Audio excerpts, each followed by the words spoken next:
జ్ఞానమంతా కూడా భాగవతమునందు నిక్షేపింపబడింది. ఇది చెప్పడానికి శుకబ్రహ్మ మాత్రమే చెప్పాలి. అందుకని తన కుమారుడైనటువంటి శుకబ్రహ్మకి భాగవతాన్ని ప్రబోధం చేసి ఆ భాగవతం శుకబ్రహ్మ పరీక్షిత్ మహారాజు గారికి 7 రోజులు చెప్పాడు.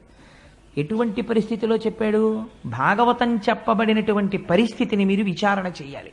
చెప్పినది 7 రోజులే, అంతకన్నా ఒక్క రోజు చెప్పలేదు. ఎందుకు 7 రోజులు చెప్పవలసి వచ్చింది? అసలు పరీక్షిత్తుకి శాపం ఎందుకు వచ్చింది? ఎందుకు విన్నాడు? ఈ విషయాలు రేపు ఎలాగో కథాభాగంలో వచ్చేస్తాయి. వచ్చినప్పుడు మీరు వాటిని విందురు గాని. కలిపురుషుడు ఎందుకు వచ్చాడు, అసలు ఎందుకు విభాగం చేశారు, ఎందుకు పరీక్షిత్తుకి అటువంటి శాపం వచ్చింది, వచ్చాక ఏం చేశాడు, అసలు నిజంగా ఆ గంగ ఒడ్డుకి ఎలా వెళ్ళాడు, ఈ విషయాల్ని రేపు విచారణ చేద్దాం మనం. కానీ 7 రోజుల పాటు భాగవతం చెప్పాడు. 7 రోజులు చెప్పడం వల్ల సాధారణంగా భాగవతాన్ని సప్తాహము అంటుంటారు. నేను తరచూ ఒక మాట చెప్తూ ఉంటాను, భాగవతాన్ని సప్తాహంగా చెప్పుకోవడం వెనకాతల ఒక రహస్యం ఉంది. ఏమి సప్తాహం అని ఎందుకు చెప్పుకుంటారంటే, ఒక మనిషి ఎన్ని సంవత్సరములు బ్రతకనివ్వండి, 80 ఏళ్ళు బ్రతకనివ్వండి, 90 ఏళ్ళు బ్రతకనివ్వండి, శతమానం భవతి శతాయు పురుష స్థితేంద్రియ ఆయుష్దేవేంద్రియే ప్రతిష్టతి, 100 ఏళ్ళు పూర్ణంగా బ్రతకనివ్వండి. ఎన్ని రోజులు బ్రతికాడు? 7 రోజులే బ్రతుకుతాడు. ఎందుచేత?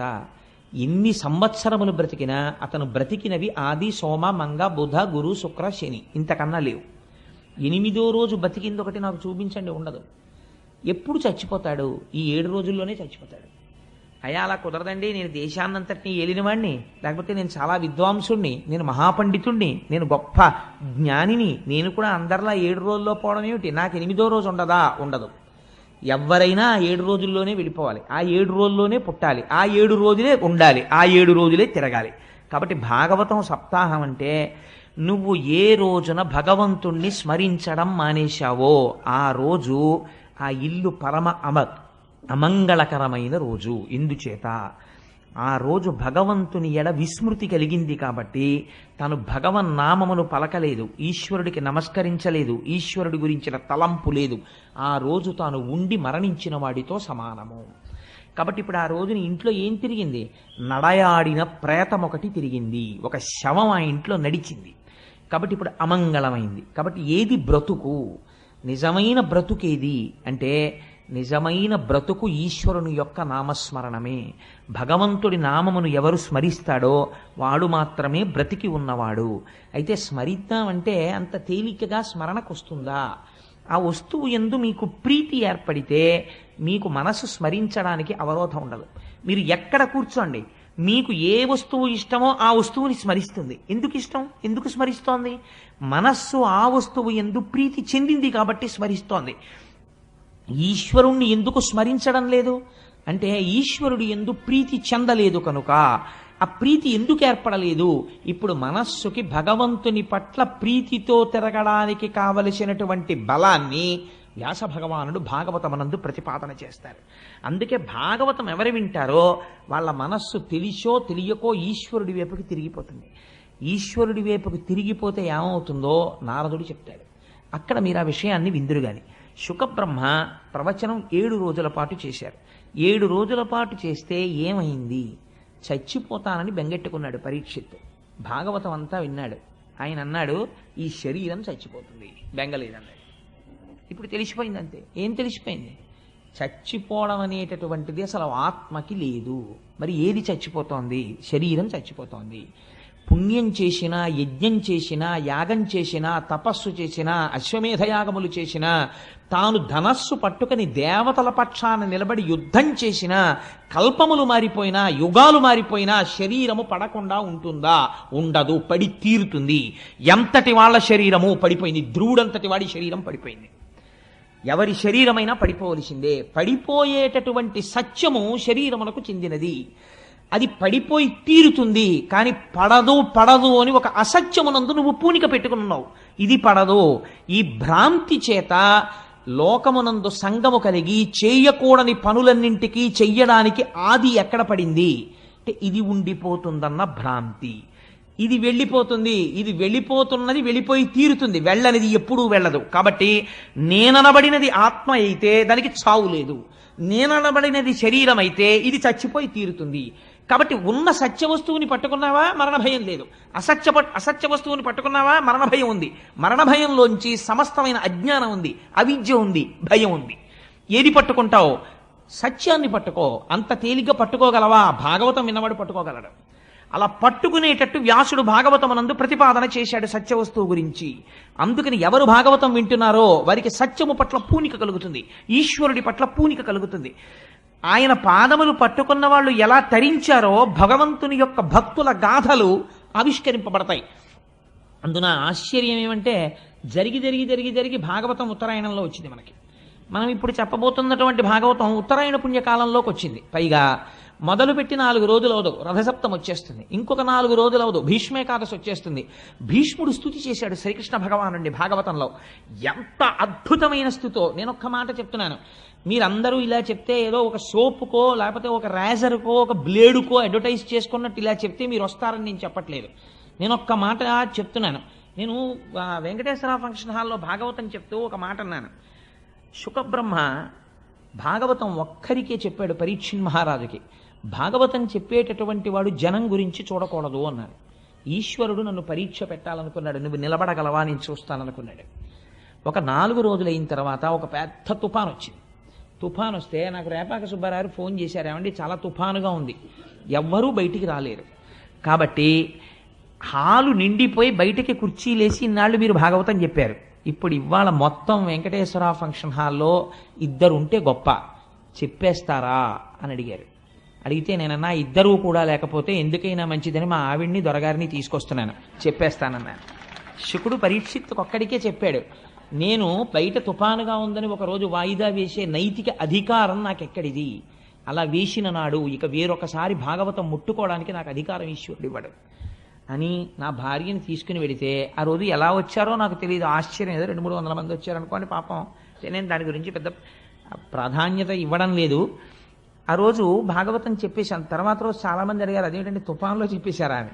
తుఫాన్లో చెప్పేయడం కాదు, అది అలా చెప్పాలని ఉందంతే శాస్త్రంలో. శుకుడు అలా చెప్పాడు, పరీక్షిత్ కోసం చెప్పాడంతే. ఒక్క వ్యక్తి ఆర్తి పొందాడు, జనన మరణములంటే ఏమిటో తెలుసుకోవాలని. ఆవు పాలు పితకడానికి ఎంత సమయం పడుతుందో అంతకన్నా ఎక్కువసేపు ఉండనివాడు 7 రాత్రులు 7 పగళ్ళున్నాడు కూర్చుని పరీక్షిత్తుకు చెప్పాడు. అది ఔదార్యం, గురువు యొక్క ఔదార్యం. అలా శుకుడు చెప్పి ఉండకపోతే ఇవాళ భాగవతం ప్రవచనం లేదు, భాగవతం అందింపబడదు లోకానికి. అటువంటి మహాత్ములు చెప్పినటువంటి భాగవతాన్ని మనం చెప్పేటప్పుడు ఆ పూనికతో చెప్పాలి కదా అని ఆ రోజు మొదటి రోజు అన్న మాటకి ఈశ్వరుడు వెంటనే పరీక్ష పెట్టాడు. సరే, అందుచేత నేను ఈ విషయాన్ని ఎందుకు ప్రస్తావన చేయవలసి వచ్చింది అంటే 7 రోజులు విన్నటువంటి పరీక్షిత్ ఏం తెలుసుకున్నాడు? 7 రోజులు విన్న పరీక్షిత్తుకి మరణము రాకుండా పోలేదు. గుర్తుపెట్టుకోండి, భాగవతం విన్న తర్వాత మరణం రాకుండా ఏం పోలేదు. పరీక్షిత్తుకు మరణం వచ్చింది, కానీ పరమధైర్యంతో మాట అన్నాడు 7 రోజులు పోయిన తర్వాత. మరణం దేనికి వస్తోంది? శరీరానికి. అది వచ్చి తీరుతుంది, నాకు ఇప్పుడు బెంగలేదు, రానివ్వండి మృత్యువుని, నేను ఆత్మగా నిలబడిపోతున్నాను అన్నాడు. ఈ శక్తి కొన్ని కోట్ల జన్మలలో లోపించడం వల్ల మనం అలా తిరుగుతూనే ఉన్నాం. భ్రమయసి పరబ్రహ్మ మహిషి అంటారు సౌందర్యలహరిలో శంకర భగవత్పాదులు. అలా మాయలో తిరుగుతూనే ఉన్నాం. ఈ సత్యమును ఆవిష్కరిస్తోంది భాగవతం. అటువంటి భాగవతాన్ని శుకబ్రహ్మ ప్రవచనం చేశారు. పెద్దలంటారు, నిగమకల్పతరోర్గలితం ఫలం శుకముఖదామృత ద్రవ సంయుతం పిబత భాగవతం రసమాలయం ముహురహో రసికా భువిభావుకాహ. ఎంత గొప్ప మాట చెప్పారో చూడండి. మీరు భాగవతాన్ని వినేటటువంటి వాళ్ళు భాగవతాన్ని నేను వింటున్నానని ఎప్పుడూ వినకు. ఏం చేస్తావు? పిబత భాగవతం, భాగవతాన్ని తాగేసేయి. అంటే ఇప్పుడు మీరు ఏమనాలి? అయితే అయ్యా మీరు రేపటి నుంచి గోపాలకృష్ణ గారికి చెప్పి కొన్ని గ్లాసులలో భాగవతం పోసి ఇచ్చేయండి, మేము తీర్థం కింద పుచ్చేసుకుంటాం. తాగడం ఎలా కుదురుతుందంటే, తాగడం అనేది ఏది చేస్తుంది? నోరనబడేటటువంటి ఇంద్రియం చెయ్యాలి.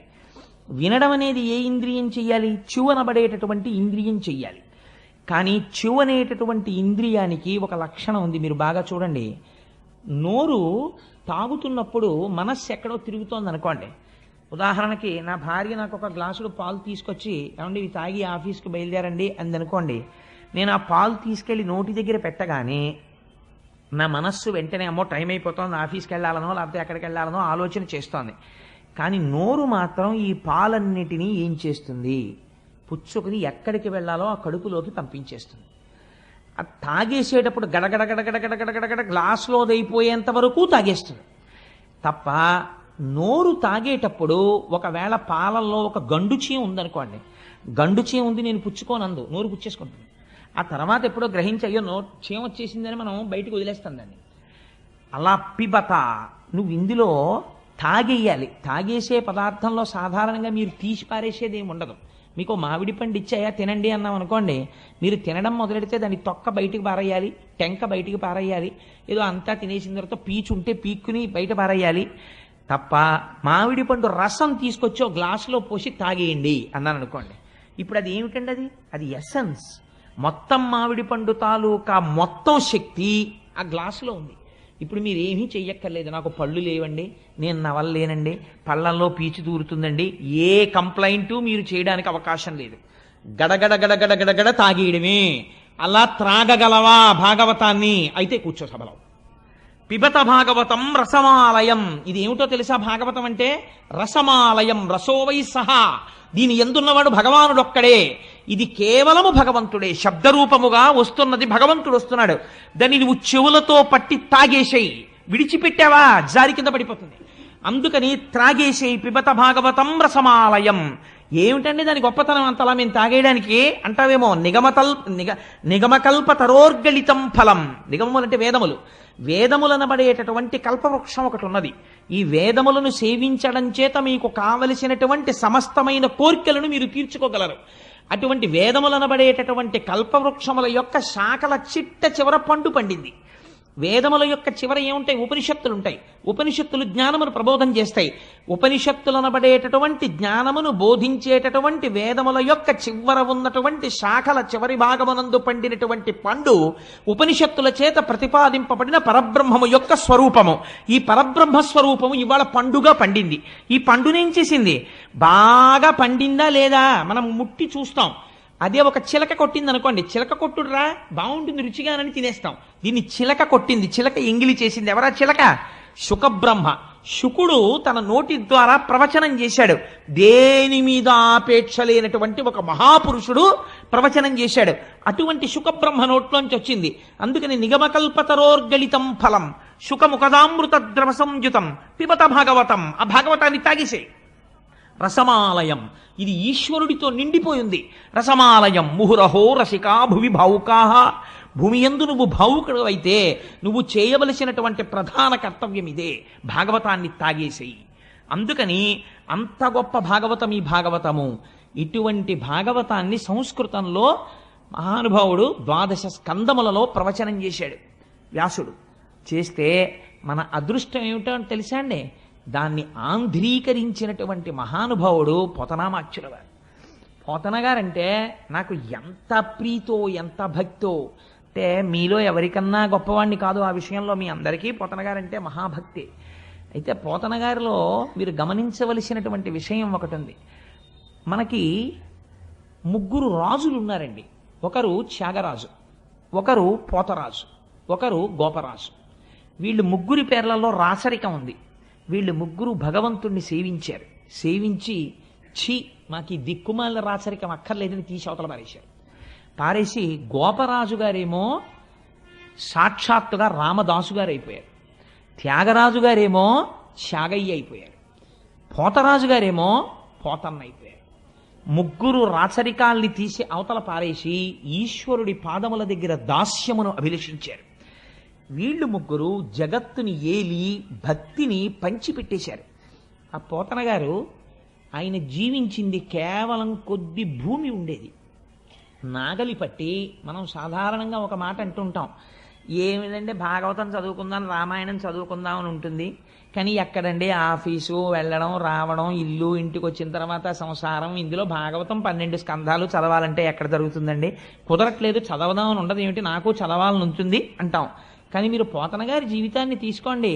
మహానుభావుడు ఒక చిన్న పొలం ఉండేది, అది కూడా ఏకశిలానగరం ఓరుగల్లికి దగ్గరలో ఉండేవారు. ఆయన ఉండి ఆ పొలం దున్నుకుని ఎప్పుడు నాగలి పట్టారో, ఎప్పుడు పొలం దున్నారో, ఎప్పుడు విత్తనాలు చల్లారో, ఎప్పుడు మంచె మీద కూర్చున్నారో తెలియదు.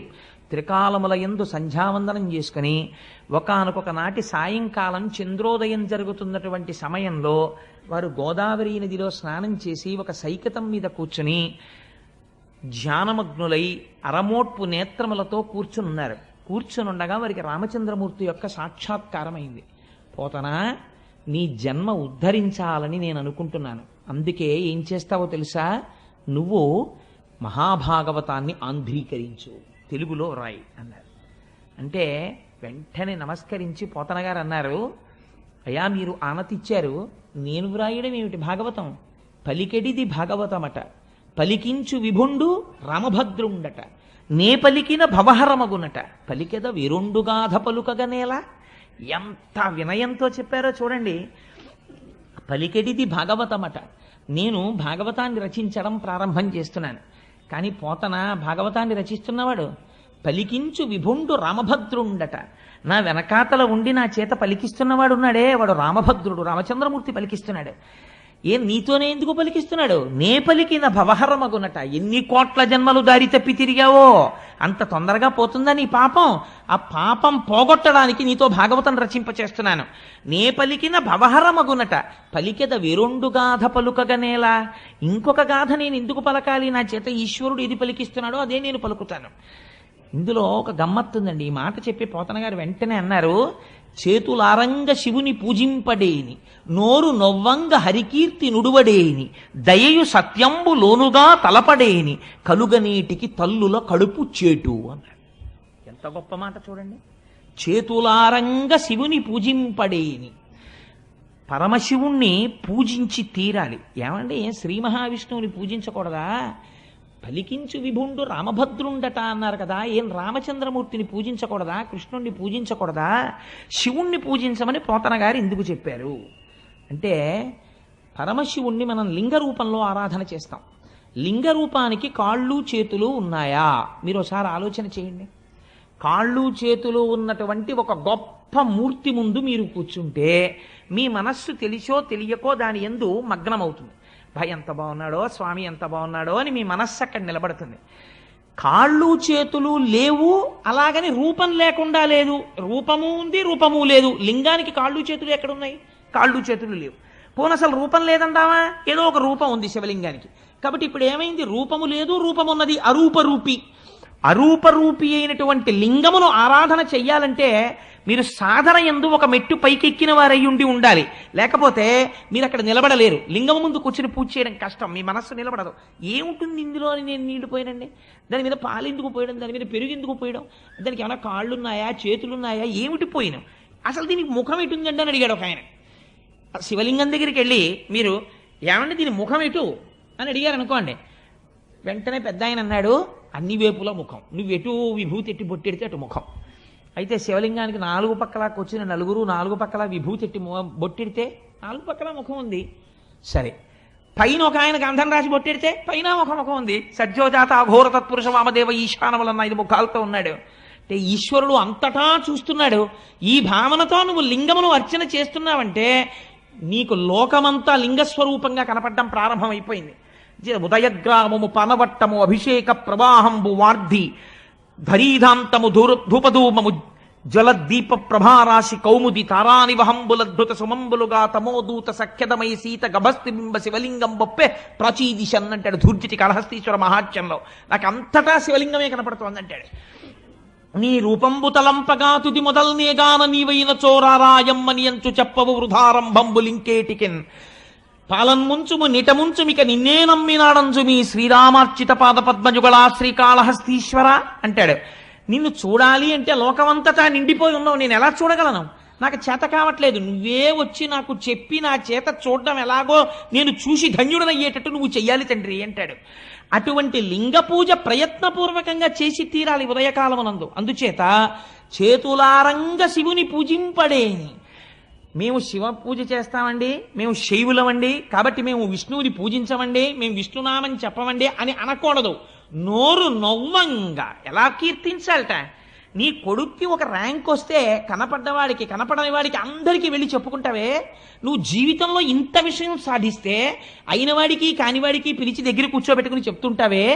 అటువంటిది నీ లోకమునంతటినీ రక్షించి ఇన్ని అవతారములెత్తి అజాయమానో బహుధా విజాయతేని రూపము తీసుకోవలసినటువంటి అవసరము లేనివాడు మన కొరకని ఒక రూపమును తీసుకుని రాక్షస సంహారము చేసి మనను రక్షించినటువంటి మహాపురుషుడైనటువంటి పరమాత్మ యొక్క గుణగణములను వర్ణించడానికి నీ నోరు నొప్పి పెట్టేటట్టుగా నువ్వు వర్ణించని నాడు నీ నోరు ఒక నోరా ఢమఢమధ్వనితోటి ఢక్కగాక.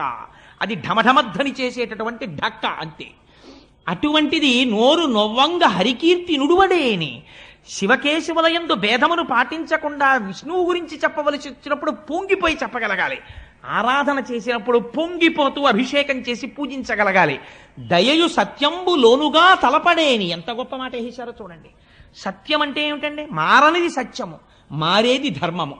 ధర్మము క్షణక్షణం మారిపోతుంది. ఇప్పుడు నేను ఏ ధర్మంలో ఉన్నాను? ప్రవచనం చేసే ధర్మంలో ఉన్నాను.